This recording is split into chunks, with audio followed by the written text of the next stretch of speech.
C'est une très belle paracha. Bezrat Hashem, que ce cours il soit les Elul Nishmatam de tous les Chayalim, Shenaflo, Kiddush Hashem, Shakadosh Baruch Hu, comme Damam, Bezrat Hashem, qui nous venge, les venge Bekarov, et pour la refoua Shlema de tous les psuim, tous ceux qui sont blessés, Bezrat Hashem, Shakadosh Baruch Hu, Shalem, refoua Shlema. Alors, la paracha, c'est la paracha de tous les miracles, d'accord? Paracha de Béchalar, c'est la paracha de l'ouverture de la mer, Bezrat Hashem. Et donc c'est la paracha qui nous ouvre le spectre de tous les possibles, d'accord? Alors, Chachamim, il compare Kashin Mezonotav Shel Adam Kekriyat Yamsouf. Il y a une phrase qui est bien connue, où on dit que la parnassa d'un Yom, d'ailleurs aujourd'hui, c'est Yom Shlishi, le parachat de Béchalar, c'est parachat Aman, d'accord? Donc c'est une ségoula de lire la parachat de l'Aman pour avoir une bonne parnassa Bezrat Hashem. Vous savez que la parnassa, elle vient de la femme, donc c'est aujourd'hui. Ouais. Tu as vu? Non, alors,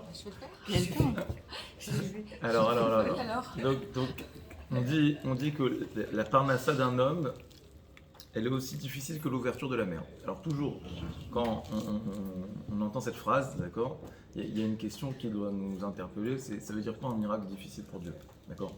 Pas de miracle facile ou difficile. Un miracle, pour Dieu, tout est facile, d'accord? Et pourquoi avoir comparé précisément la parnassa, d'accord, à ce miracle? Qu'est-ce que ça veut dire un miracle difficile et pourquoi la parnassa? Il y a une deuxième chose qu'on compare à l'ouverture de la mer, c'est quoi? Caché zivougo chez l'Adam, qu'écrit d'accord? Le zivoug, de créer des unions, des rencontres entre un homme et une femme, d'accord? De créer des alliances, c'est aussi difficile pour Dieu que d'ouvrir la mer. Encore une fois, même question, quel est le point commun qu'il y a entre le miracle de l'ouverture de la mer et pourquoi on qualifie le miracle de l'ouverture de la mer de cacher? C'est plus dur d'ouvrir la mer que d'envoyer la maca de dame.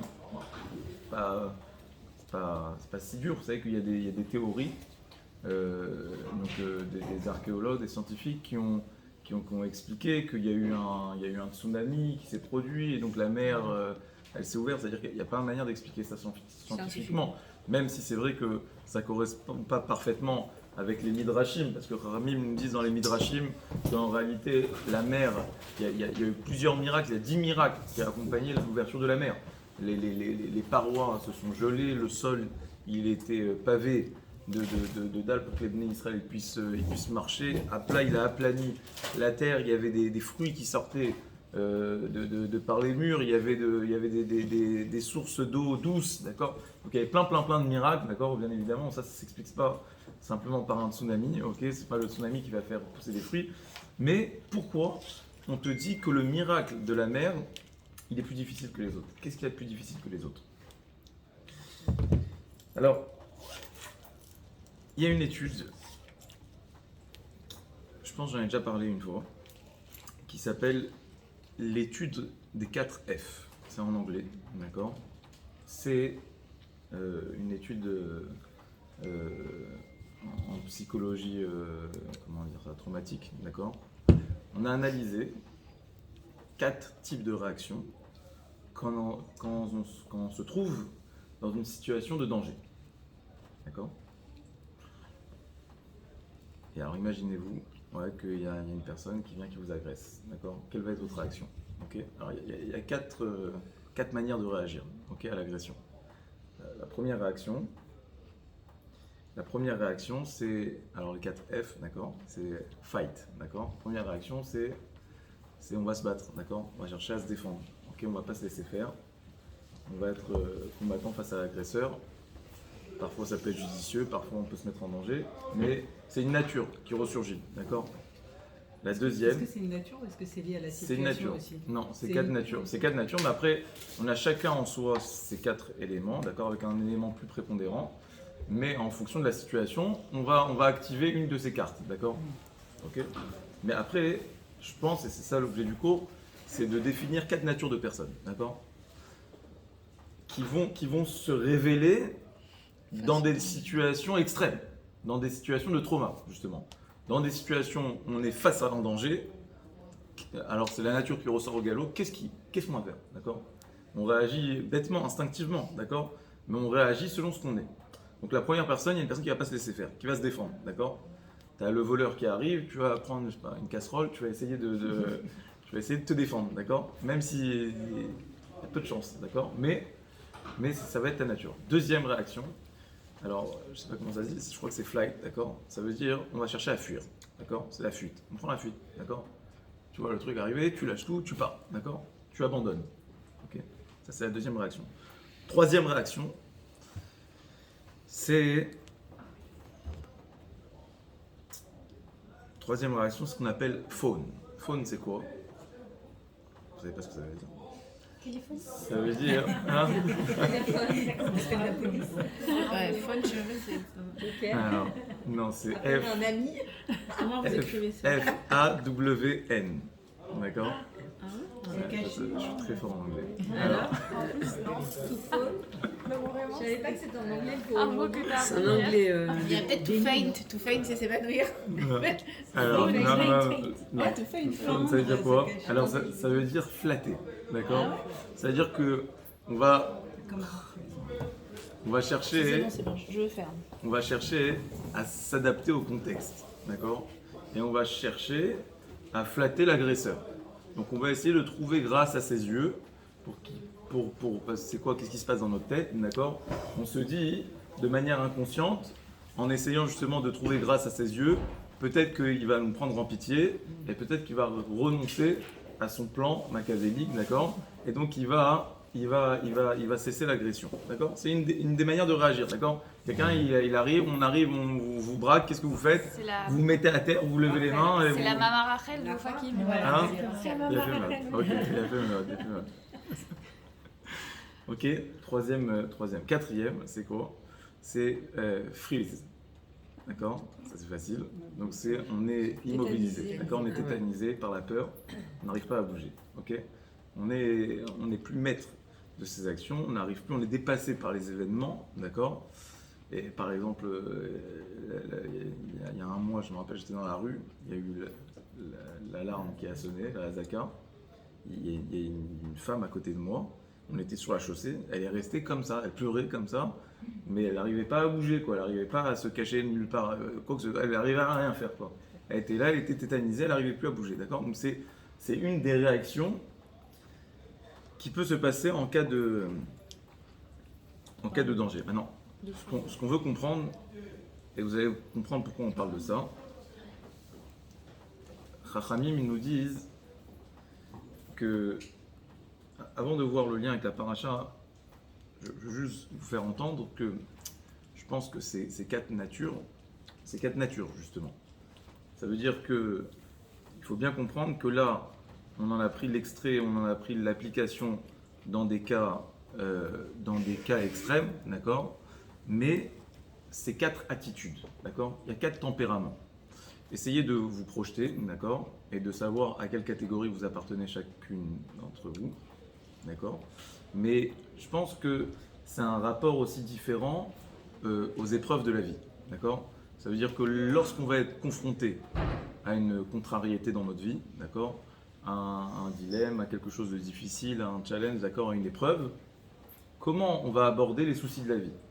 Alors et chaque attitude, c'est une attitude qui peut se décliner de manière positive ou de manière négative, d'accord? C'est-à-dire qu'on peut l'utiliser à bon escient ou à mauvais escient, en fonction de ce qu'on en fait, d'accord? Mais c'est une force qu'Akadosh Baruch Hu, il nous a donnée. Alors, prenons la première attitude par exemple. On n'a pas fait la quatrième. Si, j'ai dit lutter, fuir, flatter et s'immobiliser, se figer, d'accord? Ah, d'accord. Ok, ça c'est les quatre formes. Alors regardez, l'attitude combative, d'accord, la première, ok? Quelqu'un qui, quand il y a un problème, qu'est-ce qu'il va chercher à faire? Il va chercher une solution, d'accord? C'est-à-dire qu'il va chercher à rebondir, il ne va pas s'écrouler, mais au contraire, il ne va pas se laisser abattre, ok? Il va absolument aller de l'avant, d'accord? Donc ça, c'est l'attitude positive qu'on a chez le combattant, d'accord? Celui qui est fight. Par contre, c'est quoi l'attitude négative? C'est risqué. C'est C'est risqué. C'est quoi risqué? Bah, il peut mourir. Non, mais je parle pas là, je fais une déclinaison beaucoup plus large, d'accord? Ah, ok. Je suis parti en fait, je suis parti du constat en situation de trauma et je veux décliner ça dans toutes les épreuves de la vie, d'accord? Dès qu'on est face à une contrariété dans la vie, comment on réagit? Ah, ok. ok. Donc il y a ceux qui vont être combattants, ok, qui vont lutter. Et donc au contraire, chaque épreuve, ça va être pour eux une occasion de se bonifier, d'accord? C'est comme l'olive. Ouais, pourquoi on va manger de l'olive et pourquoi l'olive elle est comparée au peuple juif? Parce que plus on la presse, plus elle donne le meilleur d'elle, d'accord? Ok? C'est ça le. Ok? Donc c'est comme ça. Tu vas à chaque fois retomber sur tes pattes et donner le meilleur de toi-même. Ou alors, Pas de recul. celui qui a cette attitude combative, d'accord, il va devenir agressif, par exemple, d'accord. C'est-à-dire que il va être dans le reproche, il va être dans la réaction comme ça, un peu rapide. Pourquoi? Parce que c'est voilà, tu me fais ça, je dois faire ça, d'accord. Même dans les relations avec autrui, d'accord, ça peut se décliner dans les relations qu'on a avec les autres. Ça va se décliner différemment, d'accord. Ça veut dire que je vais être une personne qui va peut-être en vouloir à tout le monde dès qu'on me fait quelque chose, d'accord. Je vais être toujours dans le retour. Il m'a fait ça, je dois faire ça. Ça, c'est la première attitude, ok. La deuxième attitude, l'attitude fuyante. Non, on va prendre celle-là. Alors celle-là, c'est les personnes qui, lorsqu'il va y avoir une épreuve, comment ils vont réagir à ça, lorsqu'il va y avoir un souci.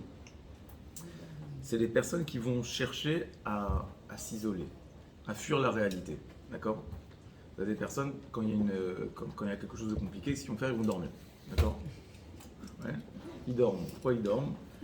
Parce qu'il y a un déni comme ça très profond, on n'a pas envie d'affronter la réalité, d'accord. Donc on cherche absolument à s'extraire de tout ce qui peut nous mettre en contact avec une réalité qui est difficile. Et donc on va comme ça presque hiberner, d'accord. Parfois ça peut durer plusieurs jours. C'est des personnes qui vont être enclins rapidement pas à la dépression, on va pas aller jusqu'à là-bas, mais en tout cas au désespoir, qui n'arrivent pas justement à faire face à des réalités. Quel est l'aspect positif de cette manière d'être, d'accord. Comment on pourrait voir quelque chose de positif là-dedans? Quelle est la positivité, la positive attitude d'une personne qui est fuyante? Ouais. Alors je pense que c'est être capable, justement ce que vous disiez, c'est la capacité à prendre du recul, d'accord. Être capable de s'extraire d'une situation, d'accord. C'est très difficile. Parfois on est plongé dans nos soucis et on a du mal à voir ce qui se passe, d'accord. On a besoin, et il y a des personnes qui ont cette capacité à faire la part des choses, d'accord. Ils arrivent, ils sont au-dessus de tout ça, ils arrivent à prendre de la hauteur facilement, d'accord. Ils ne se laissent pas emporter par les événements. Ça c'est la deuxième attitude. La troisième attitude, on a dit, c'est, alors on va prendre freeze, d'accord, s'immobiliser. C'est quoi s'immobiliser? Donc l'attitude bête, d'accord, de ne pas savoir comment réagir. Ouais, souvent, vous êtes dans des situations comme ça, où il y a quelqu'un qui vous a mal parlé, ouais, et vous dites rien. Ouais, bon, je suis resté bête, on dit, ouais, on dit rien, ok. Non, tu fais de la place à Hachem. Hein? Tu fais de la place à Hachem. Oh, alors très bien. Alors là vous avez introduit. Alors déjà, focalisons sur le côté négatif, d'accord. Le côté négatif, c'est, ou alors on a la sensation dans des situations, on est empêtré comme ça, dans des soucis, on a la sensation de plus être productif, d'accord. On tourne en rond, ok. On fait on répète des mêmes actions, on répète des mêmes choses et tout ça. On n'est pas productif, d'accord. Quelle est la manière positive d'appréhender cet aspect de la personnalité? Ça serait quoi? Ça serait être capable de s'arrêter. C'est une force d'être capable de s'arrêter. Ouais. Souvent on est embourbé dans la vie, d'accord, et on ne prend pas le temps de regarder ce qui nous arrive. On ne prend pas le temps de faire le point. On ne prend pas le temps de s'arrêter. En fait, c'est toujours, on est soit l'objet, si vous voulez, de ces midotes, de ces traits de caractère, soit on arrive à devenir maître de sa personnalité. Donc, quand je vais me laisser immobiliser, j'ai mal utilisé cette mida. Mais quand j'arrive à la prendre en main, okay, c'est moi qui décide de prendre du recul. C'est pas du recul, pardon. C'est moi qui décide de prendre un temps de réflexion. Alors, j'ai utilisé cette force, d'accord, de congélation, ok, pour justement poser les choses, ok. C'est une force. Et enfin, le dernier, On a dit c'est l'attitude comment dire, conciliante, d'accord, où je vais essayer de m'adapter à des situations. Donc ça, c'est des personnes qui, lorsqu'il va y avoir une épreuve, ils vont, comment dire, ils vont épouser la nouvelle réalité. Ça veut dire qu'ils vont renoncer rapidement, ok? Ils vont pas se battre, ils vont pas chercher à se battre, ok? Pourquoi? Parce que c'est comme une personne dans l'image qu'on a pris, d'accord, où tu es braqué et tu vas lever les bras et tu vas dire oui, j'accepte, d'accord? La même chose, si on veut le décliner par rapport aux problèmes, aux soucis de la vie, aux épreuves, aux relations interpersonnelles, ça, comment on va l'entendre? Qu'est-ce qui va s'exprimer? Qu'est-ce qui va ressortir de nous? Va ressortir de nous que on va être toujours, on va chercher à arrondir les angles, on va être conciliant, on va être compréhensif, mais donc parfois on va s'écraser un petit peu, d'accord? On va pas avoir une personnalité forte et on va trop facilement s'écraser pour laisser la réalité s'imposer à nous. Maintenant, quel est l'aspect positif de la chose?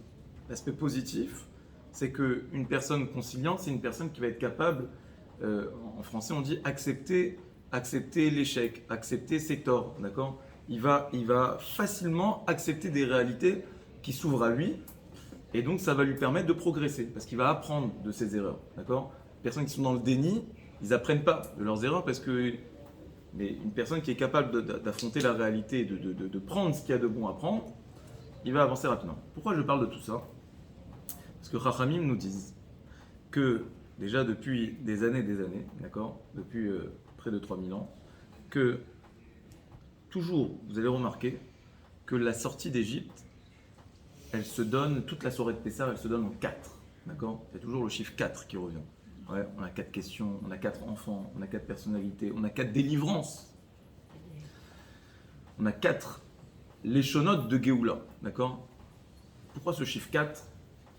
Le 4 dans la Torah, c'est ce qui représente la pluralité, d'accord? Les 4 points cardinaux, d'accord? C'est les 4 options de la vie. Il y a 4 manières d'être. Il y a tout un pérec, tout un chapitre dans Pirkei Avot qui retrace 4 types de personnalités. Il y a 4 types d'élèves, d'accord? Par exemple, il y a celui qui, la Gemara elle dit, il y a celui qui apprend vite, qui oublie vite. Il y a celui qui apprend vite et qui garde tout, c'est le top, d'accord? Et qui oublie rien. Il y a celui qui apprend doucement, mais qui oublie, et ainsi de suite, ok? Et la Gemara elle fait comme ça l'énumération dans tous les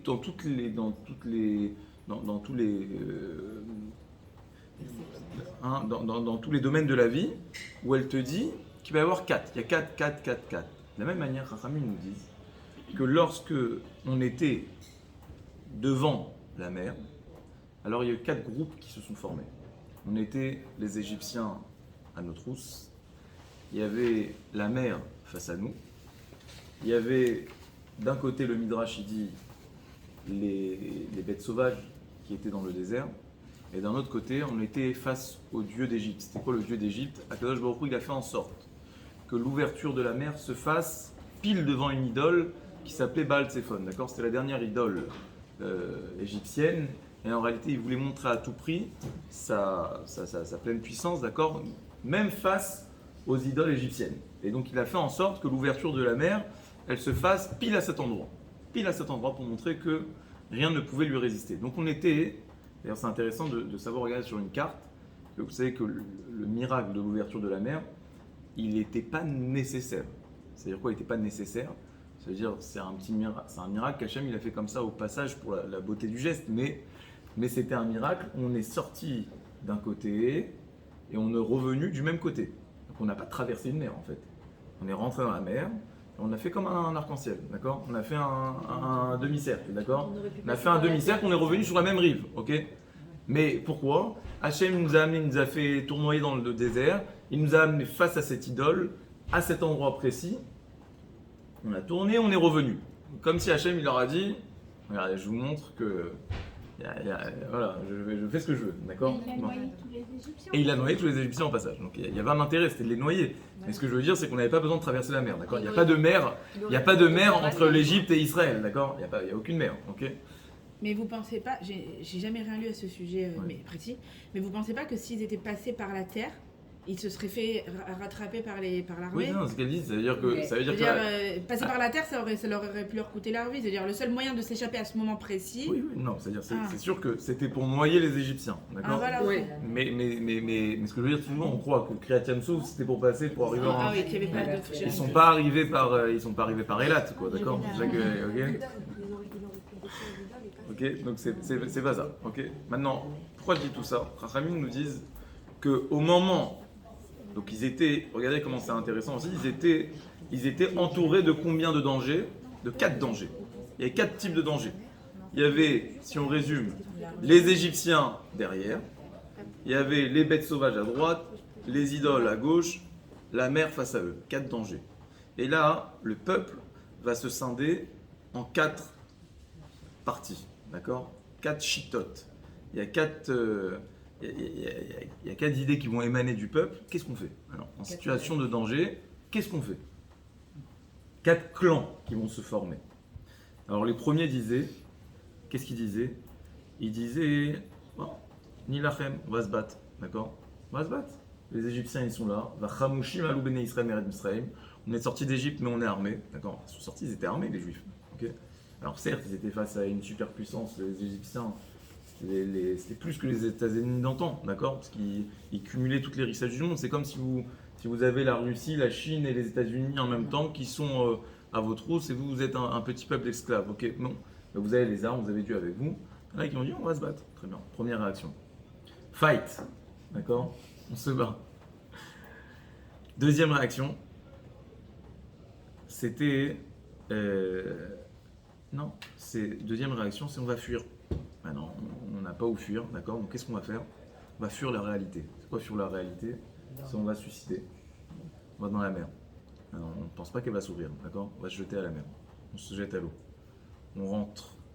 Ouais, on dit on a la tête sous l'eau. Bon, en tout cas, on va fuir la réalité, d'accord? Ça veut dire que toutes les options sont mauvaises.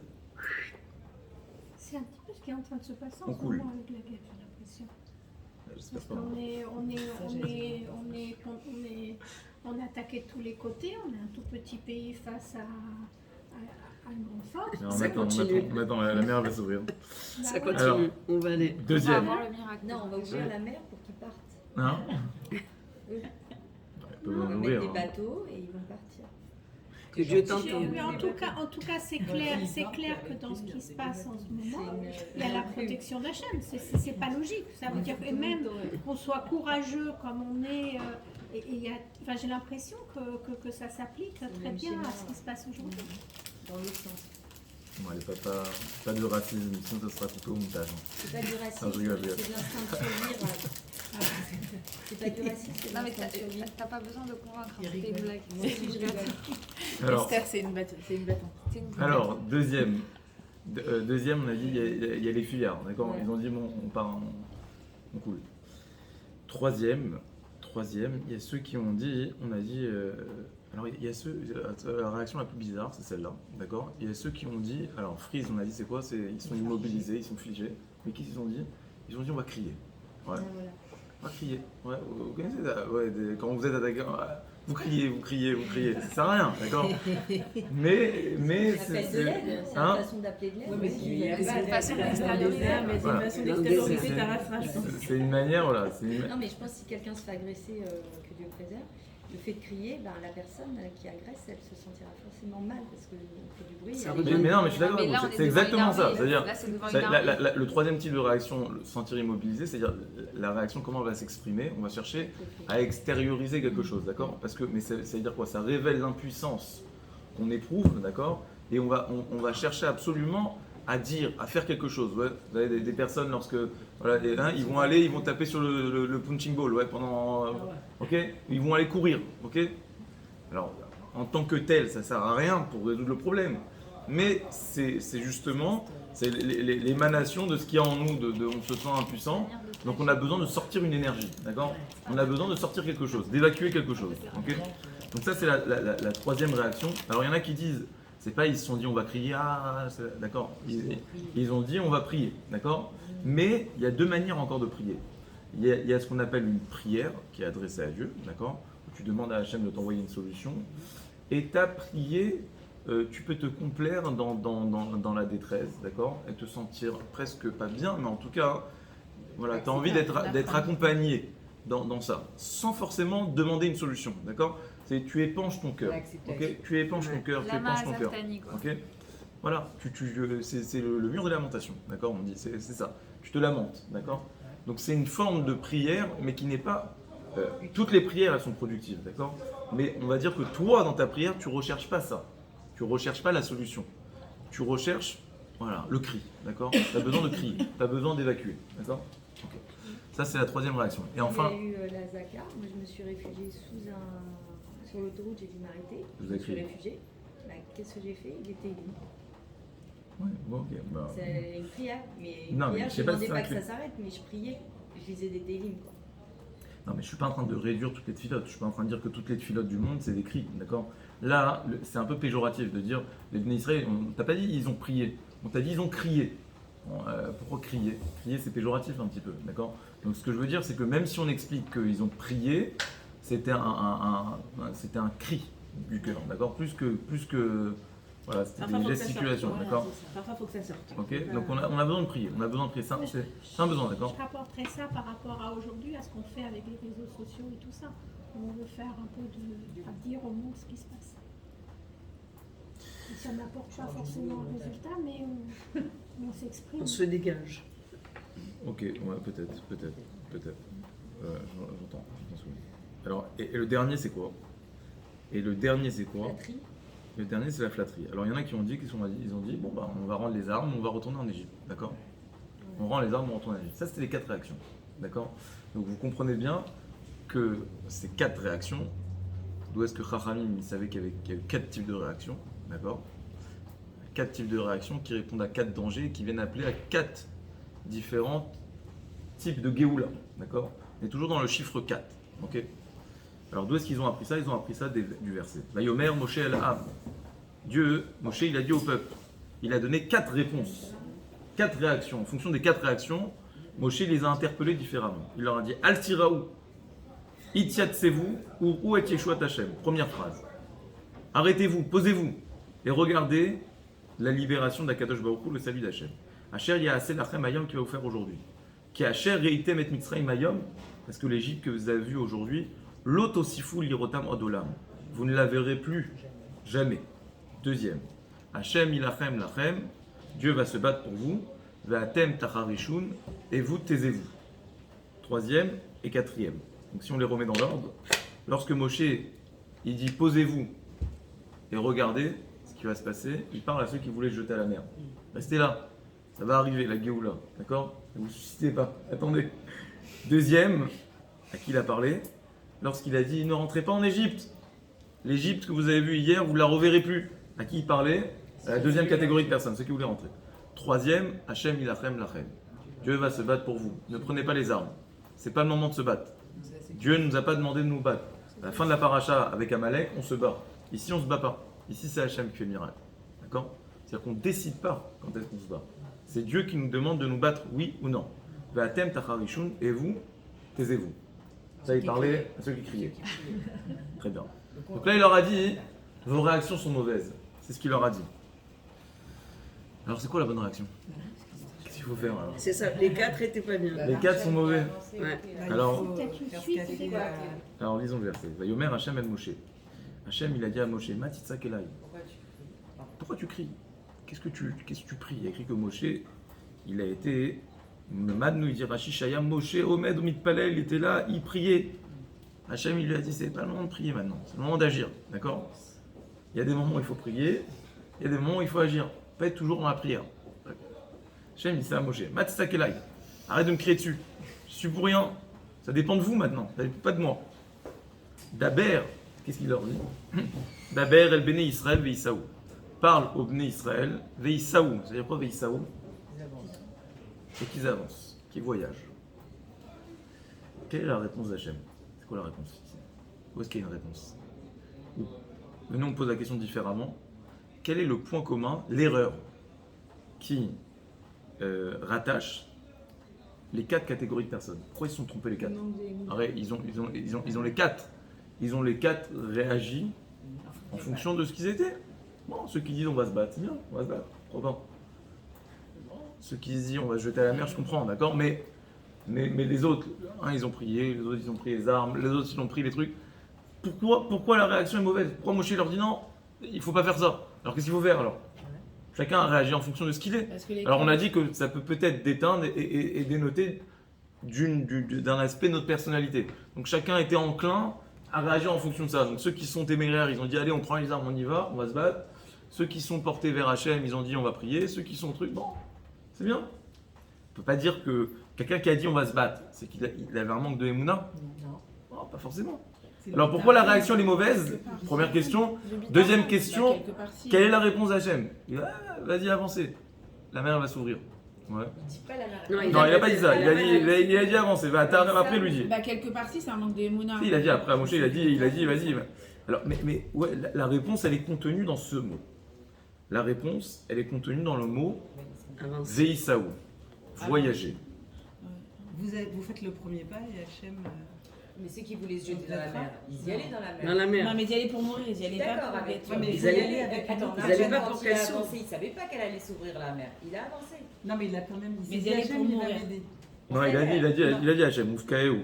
D'accord? Il a En dit fait, Untaïtadera la yam et la mer va s'ouvrir. Dans le Il a dit. terme de Beïsabou, du terme du voyage, c'est quelque part un abondant. Non, mais non, le à Midrash, quoi on excusez-moi, est je vous ai accroché. coupé, mais Ouais. le Midrash, non, vous avez raison. Le Midrash, il rappelle, en réalité, c'est une question qu'on va aborder aussi. Qu'est-ce qui a fait que la mer, elle s'est ouverte? D'accord? Bah, il y en a un qui Qu'est-ce s'est qui a fait que la jeté. mer, elle s'est ouverte? Il y en a Il y a qui- Hein? que Hachem. Il y a Gershon Il qui y a eu s'est trois jeté. choses, d'accord? Il y a eu trois Narshon, choses. Il y a Narshon Ben Aminadav qui est rentré, il est rentré jusqu'à dans l'eau, et Guillaume Maïm Adnafesh, il est arrivé, l'eau elle lui est arrivée jusqu'à là, et la mer s'est ouverte. Maintenant dans le texte, il n'y a pas écrit ça. Dans le texte, il y a écrit que Dieu il a dit à Moshe, prends ton bâton, ouvre la mer. Alors il faut savoir, c'est le bâton qui est ouvert, ou alors c'est Narshon qui est Quoi, ouvert. c'est un midrash, l'histoire C'est de un Narshon Midrash, c'est pas écrit dans la Torah. D'accord. Et troisième chose, on a dit que Ayam Ra'a Vayanos.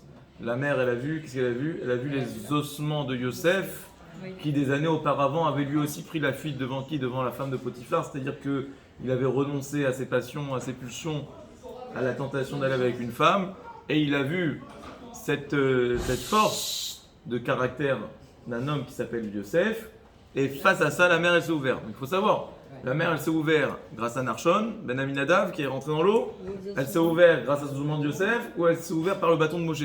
Bah les trois. Ouais. Et quoi, il faut choisir. Non, les trois, c'est vrai. On n'est pas obligé de choisir dans la vie, Alors réponse. toujours. Hein? Les trois. Alors la réponse est la suivante. C'est que le problème qui anime ces quatre catégories de personnes, c'est qu'ils ont réagi. Dès qu'on réagit, c'est mauvais. On doit pas être dans la réaction. Mais comment on fait pour pas être dans la réaction? D'accord? Alors non, c'est pas une petite phrase Esther, je la facile, vois d'accord? pas là, mais je la sens. Il faut avoir le sentiment, d'accord, et l'intime conviction que Vaïsaou, qu'on est en voyage. C'est-à-dire quoi être en voyage? Être en voyage quand vous rentrez dans votre voiture, d'accord, et vous voulez aller à un endroit, vous mettez dans le Waze, je veux arriver à tel endroit, d'accord? Très bien. Vous avez fixé la destination, vous avez fixé l'objectif, d'accord?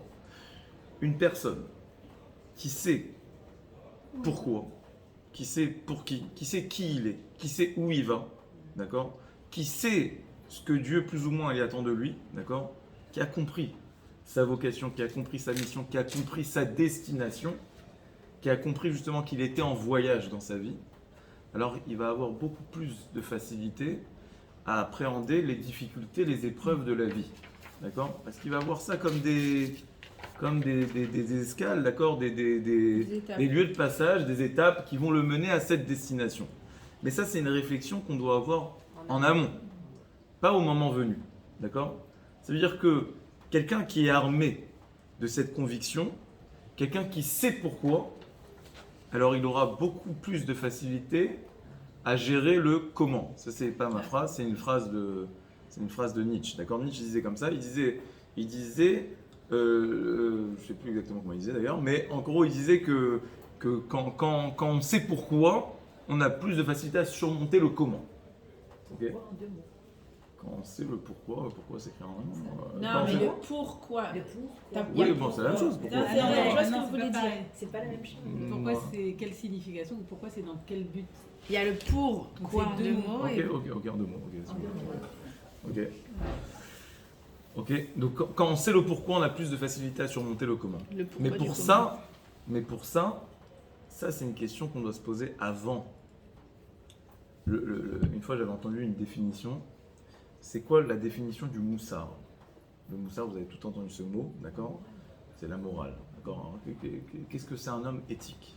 Quoi l'éthique, d'accord? Un homme qui a des belles valeurs, non. Un homme qui est armé de moussard, c'est une personne qui est jamais dans la réaction. Jamais dans la réaction. Ça veut dire que c'est pas, en fait, quand on est dans la réaction, notre vie, elle va être guidée en fonction de ce que les autres vont nous faire, d'accord? Donc moi, j'ai une nature A, B, C, D, d'accord? Et je vais l'activer. Alors, ça peut être à bon escient, mauvais escient, d'accord? Mais c'est pas important. Ce qui est important, c'est justement de savoir en avance pourquoi je fais les choses. Et c'est ça, la symbolique de l'ouverture de la mer. Alors là, on part dans une symbolique, d'accord? Donc, essayez d'être avec moi, mais la symbolique de l'ouverture de la mer, c'est quoi? Kriyat Yam, d'accord? Yam, c'est quoi? Si vous inversez les mots, les lettres, vous obtenez le mot Mi. Mi, c'est quoi? C'est qui? L'ouverture de la mer, fondamentalement, de manière métaphorique, ça veut dire quoi? Pourquoi Hachem a choisi ce miracle? Ok? L'ouverture de la mer. Ouvrir la mer, c'est être capable justement de percer les profondeurs du mi, du qui on est. D'accord? Être capable d'ouvrir ça. Être capable d'ouvrir et de comprendre qui on est. Le Messilat Yesharim, il dit, le but d'un homme, c'est quoi? Pourquoi Dieu nous a créés? Il t'a créé pour une seule chose. C'est quoi ton but? C'est quoi ta destination? C'est de comprendre justement Mahi Chovato Baolamo. Chovato Baolamo, ça veut dire quoi? Ça veut dire Yesod Avoda, Yesod Avoda, non, Yesod Achasidout. Veshoresh Avoda Temima, Sheit Barer, Veit Amet, Etzel Koladam, Mahi Chovato Baolamo. C'est la phrase emblématique du Messilat Yesharim sur lequel il a introduit son livre. Voilà, ouais. Mahi Chovato Baolamo. Quel est ton rôle, quelle est ta mission, Baolamo, dans ton monde? Ouais, ça C'est fort. c'est voilà, l'objectif des objectifs, d'accord? De savoir déjà premièrement quel est ton monde, d'accord? Ne pas être dupe, ok? Ne pas se tromper. C'est quoi ton monde? Ça veut dire quel est ton environnement, d'où tu viens, quels sont tes parents, où tu habites, quelles sont tes qualités, quels sont tes défauts, qui sont tes enfants, qui est ta famille. Tout ça, c'est ce qui va faire ton monde. Et en fonction de ça, tu vas pouvoir aborder Chovato, ton devoir, ton rôle, ton objectif, qui tu es. Et là, tu vas réussir à percer. Kriyat Yamsouf. Kriyat Yamsouf, c'est ouvrir et comprendre Miani. Mi. Si vous renversez les lettres Yam, vous obtenez le mot Mi. Donc c'est ça qu'il leur a dit Hachem. Hachem leur dit, vos réactions, elles sont légitimes. Mais le problème, c'est que c'est des réactions. Vous avez oublié, vous réagissez par rapport à l'ennemi. Il y a un ennemi, il y a un danger, alors vous gérez le problème, d'accord? C'est pas comme ça qu'on raisonne. On raisonne avec, on a un objectif. Et quand on a un objectif, quand on sait où on va, on est capable d'affronter toutes les malheurs, toutes les difficultés du monde. Tout passe. Tout passe. Quand on sait où on va, tout passe.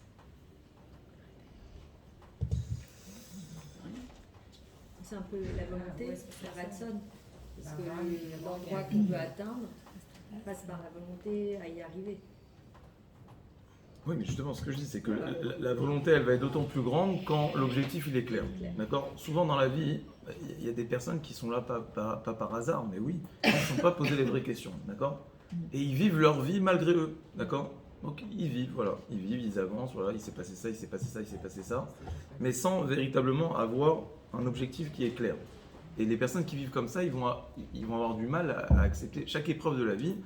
Ça va être vécu comme « Ah, mais pourquoi? Ah, mais c'est dur. Ah, mais c'est difficile. » Alors, bien sûr que c'est dur, c'est difficile. Tout est dur et difficile. Mais ce que je veux dire, c'est que plus on sait pourquoi on fait les choses, plus c'est facile. Plus c'est facile. On regarde tout différemment. Istakel, et c'est la même chose aussi en matière de Avodat Hashem, d'accord? Quand le meilleur remède pour ne pas fauter, c'est de savoir, comme a dit la Mishnah, Istakel Beshosha Dvarim. On regarde trois choses. d'où tu viens, où tu vas, et devant qui tu vas devoir rendre des comptes. C'est-à-dire que quand tu as réussi à tracer cette ligne, d'accord, d'où je viens, vers où je vais, tu as ton voyage qui est écrit, d'accord, tu sais pourquoi tu es là, où tu vas, d'accord. Istakel, Beshloshad, Varim, tu traces ta route, d'accord. Ven ataba l'idée avera, tu fauteras jamais. Alors la Mishnah, qu'est-ce qu'elle dit? Bon, après la Mishnah, elle a pris un axe, d'accord, de réflexion. Istakel, Beshloshad, Varim, Ven ataba l'idée avera, regarde 3 choses et tu ne fauteras pas. Qu'est-ce qu'elle dit la Mishnah? Dam bata, souviens-toi d'où tu viens, mitipa serucha, d'une goutte malodorante. Oula nata oler, vers où tu vas, limkom, rima, afar, vetolea, vers un endroit qui est fait de poussière, de vermine et de vers de terre, d'accord? Rima, afar, vetolea. Velifnemi ata atit din vecheshbon, et devant qui tu vas devoir rendre des comptes, lifne melech matram lachim akadosh baruch hu, devant le maître des maîtres, le roi des rois. Mais au-delà de l'axe qui est pris dans la Mishnah, on te dit fais profil bas, d'accord? Parce que tu vas devoir rendre des comptes devant celui qui a créé l'univers tout entier. C'est la manière dont la Mishnah elle présente les choses qui est intéressante. La Mishnah elle te dit quand tu n'oublies jamais le point de départ et le point d'arrivée, les choses elles glissent. Tu t'éloignes pas de ton chemin, d'accord? Parce que tu n'es pas là par hasard justement. Tu te balades pas, tu n'es pas un touriste. Tu n'es pas touriste de ta vie, d'accord? Tu fonces droit au but, ok? C'est la devise de. Bon. Et je pourrais rajouter la phrase, je ne sais pas si c'est une Mishnah, qui dit que Am Israël, l'Ole Fared, Shel Derer Aruka, d'un cheminement long. Je ne connais pas. Je connais pas. C'est une chanson peut-être. Mais en tout cas, c'est une phrase. C'est Moshe Rabbeinu ou c'est Yalvan? Je sais pas. C'est pour ça que je demandais précision. Comment Narshon Ben Aminadav il représente cette idée que en fait Son objectif c'est de se jeter. Très bien. Alors là, non, justement, ce que je veux dire, c'est-à-dire. Lui, il n'est pas entré pour se suicider. Non, Aminadab. alors tout de suite. Non, justement. La Vous Emouna. m'avez dit, bon, alors c'est quoi la réponse d'Hachem? La Emouna. Très bien. Mais notre question, c'est comment on ça. fait pour avoir la Emouna? D'accord? C'est ça. C'est ça la question. D'accord? La Emouna, c'est facile de te dire, bon, et la Emouna, t'inquiète pas, la mer va s'ouvrir. Mais c'est quoi le mot qu'Hachem il leur a dit? Il leur a dit, n'oubliez, ne perdez pas de vue l'objectif, d'accord? Le but. N'oubliez jamais pourquoi vous faites les choses, d'accord? Parfois quand c'est difficile, mais c'est vrai, il faut se rattacher aux vérités les plus fondamentales. C'est qu'on fait ça parce qu'on a une émouna très profonde qu'il y a un monde futur, il y a quelque chose de très grand qui nous attend. Ce que je veux dire par là, c'est que on est toujours inondé par les difficultés de la vie, d'accord? On est toujours... c'est trop difficile. Mais la technique qu'Hachem il nous donne, c'est n'oubliez jamais que vous êtes en voyage. N'oubliez jamais que ce monde, c'est Keprosdor Bifnat Raklin. C'est un couloir qui mène, un corridor qui mène au... Si on perd de vue ça, alors comment on tombe pas dans le désespoir quand on entend qu'aujourd'hui il y a 21 soldats qui sont morts? C'est impossible, d'accord? Donc si on perd de vue qu'on a une mission, qu'on a un objectif, qu'on est là pour quelque chose, regardez Tzahal, ouais. Pour mener la guerre, qu'est-ce qu'on fait? D'accord? Stratégie militaire, d'accord? Première chose, on fixe un objectif. L'objectif, détruire le Hamas, ramener les otages. Si cet objectif, il n'est pas clair, il n'est pas présent et il n'est pas pleinement légitime et justifié, d'accord? Mais on n'a plus la volonté de se battre pour avancer, d'accord? Quand on entend des choses comme ça. Mais comme on est armé de cette volonté d'éradiquer le mal et de ramener ces otages à la maison, comme l'objectif il est clair, il est net, il est précis, on avance malgré les difficultés. C'est-à-dire que plus l'objectif il est présent, plus le chemin pour y accéder, il va être simple, d'accord? Il va être simple. Juste pour finir, un dernier mot, peut-être un petit mot peut-être sur la fête de Tou Bishvat et qu'on va célébrer demain avec des couverts en Demain soir à la Sénat. 19h30. Vous savez que Tou Bishvat, alors il y a toujours une question qui m'a interpellé. Vous savez que Tou Bishvat, et je finis et je vais essayer de relier ça avec ce qu'on a dit. Vous savez que Tou Bishvat, c'est un moment où on va manger des fruits, d'accord? Donc on va goûter toute la variété des fruits que Kadosh Baruch Hu nous a donné, ces fruits d'Israël, ainsi de suite, tous les fruits. Mais Tou Bishvat, c'est quoi Tou Bishvat dans le cycle agricole. Alors Rachid il dit quelque chose d'énigmatique, il dit tout Bishvat, c'est pas le moment de la récolte des fruits. C'est pas le moment où on récolte des fruits. Alors comment ça se fait qu'on mange des fruits à tout Bishvat? Ouais. C'est pas un moment opportun. On aurait pu prendre un moment, je sais pas quand est-ce que c'est la cueillette des fruits, d'accord, mais on aurait pu choisir un autre moment, le printemps, le truc, quoi, un moment où, qui est plus estival, d'accord. C'est la montée de la sève dans Très la... bien. Alors Rachid dit, Je l'ai lu hier. Rachid dit que tout Bishvat, hein? Ouais, vous les avez fait un super cours sur Voilà. ça. Ah oui, Alors c'est vrai. Rachid dit que tout Bishvat, c'est la montée de la sève dans le tronc et dans les branches. Ok. Alors l'année dernière, qu'est-ce qu'on a expliqué? On a expliqué que l'homme, il est comparé à l'arbre, d'accord? Et que la montée de la sève, c'est quoi justement? C'est cette capacité qu'on a en nous, qui émerge en nous à ce moment, de passer du potentiel au réel, d'accord? De passer du tronc au fruit. Mais ce qui est intéressant, c'est que à tout Bishvat, on va joindre deux choses. On va manger les fruits au moment où on célèbre la montée de la sève. Pourquoi? Qu'est-ce que ça veut dire? Ça veut précisément dire ce qu'on a dit. C'est que pour faire exploser en nous ce potentiel, cette volonté de faire, d'avancer, de construire, on a déjà besoin de goûter le fruit. Lorsqu'on goûte le fruit, et c'est toujours comme ça, Hachem, dans la vie, nous fait goûter aux choses pour qu'on ait après la ressource morale et la volonté d'y accéder. D'accord? Il nous donne les choses, on l'a dit plusieurs fois, il nous donne les choses pour qu'après on trouve la ressource, l'énergie d'aller vers les choses. C'est exactement ça qu'on fait à tout Bishvat. À tout Bishvat, on mange le fruit, on goûte au jus du fruit, d'accord, au plaisir qu'il peut y avoir dans la vie, tous les plaisirs que la vie nous donne. Et c'est ça qui va justement donner cette impulsion de faire monter la sève en nous, Bezrat Hashem, pour goûter à ces fruits. Parce que plus l'objectif est présent, plus le chemin pour y accéder sera facile, Bezrat Hashem. Amen. Amen. Amen. Merci.